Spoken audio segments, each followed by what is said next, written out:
Howdy guys, Ian again for the EZMU Defense Grid tournament. This is one of the weak 4 maps, barrier to entry out of bullets. As with all out of bullets modes, you do not have access to gun or cannon towers, so Tesla is going to take its place for mazing purposes. You have a simple 1 entrance, 1 exit, 1 entrance to the core housing, and 3 possible tracks to work with. The primary layout on this is actually going to be credited to Oatmeal. He handed me his basic layout. I tweaked it some. Between the two of us, we managed to pull slightly over 70,000 points out of it. And essentially it's set up such that you can absolutely ignore everything on the lower track here. You don't even have to build any towers to block it off. So with that in mind, let's go ahead and get going. They give you 2,000 resources to start with, which is quite a few and significantly more than you need to get going on the map.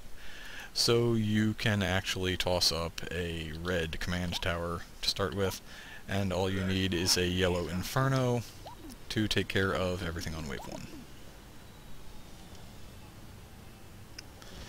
Wave 2 is going to require a couple of Teslas. You can build one for the very beginning of the wave to take care of the couple of runners, and then you'll need one more before the end of the wave to take care of the shielded enemies.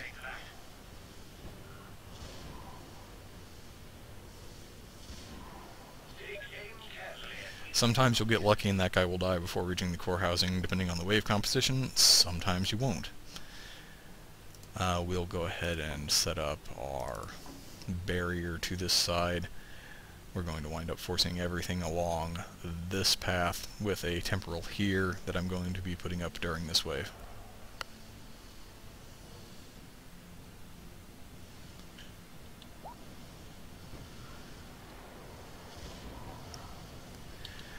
Once again, wave composition, that 4th runner may get through, and sometimes it may not. In this case, I was lucky and it was one of these sets where it doesn't.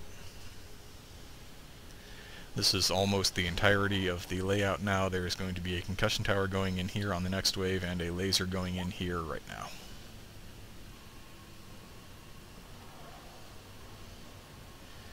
The one really tricky part about this setup is that you have to be careful to prevent handoffs, so you actually do have to follow a pretty strict upgrade and build placement timing. For instance, here we're going to go ahead and toss up the concussion tower, and now all I have left to do is upgrades over the course of the next 10 waves.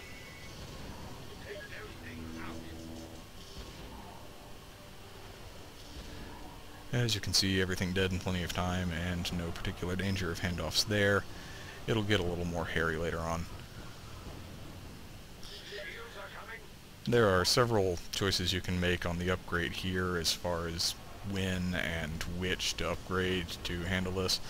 The most control is gained by upgrading this concussion tower to yellow.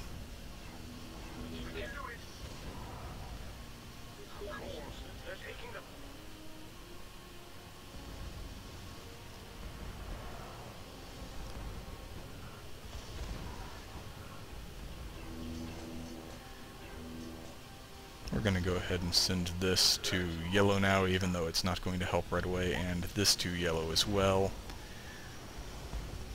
This will help take care of the rhinos in this wave, and the top one will help weed out their remaining shields.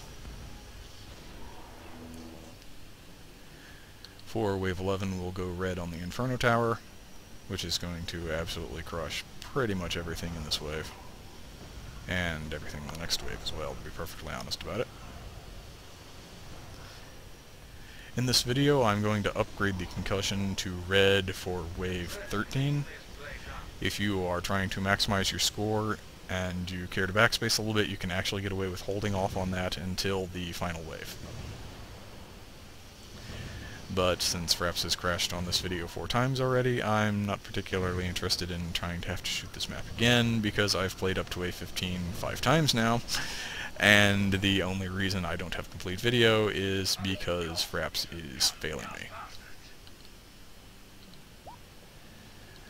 We're going to wind up leaving the 2 left-hand Teslas as greens, The temporal is going to stay yellow there, and the top two Teslas are going to go red. Unfortunately, even though they're going to have some time to build up charge here, they're going to waste quite a bit of it usually on single aliens, just because there's so much area damage, and the Inferno Tower is so useful against the, well, they're not technically supposed to have very light health, but they do on this map, so things get into range at strange times. And the last trick to this is just selling off at the last possible moment. We have plenty of stuff up, and that wasn't the greatest sell-off in the world, but 70,200 on the dot. It takes a grand total of 9 towers to do. You can conceivably go up to 10 towers to add a little more control and have a couple of towers at yellow instead of one more Tesla at red. But by and large, that is barrier to entry out of bullets. One more video at least forthcoming this week. I'm going to be doing Containment Story, which is probably the hardest non-mazing map in the game, or at least the hardest non-mazing map in the base game.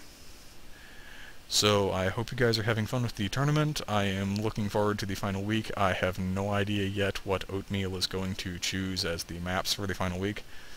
So we will wait and see, and in the meantime I will be videoing Containment and posting both that and this later today. Have a good one, guys.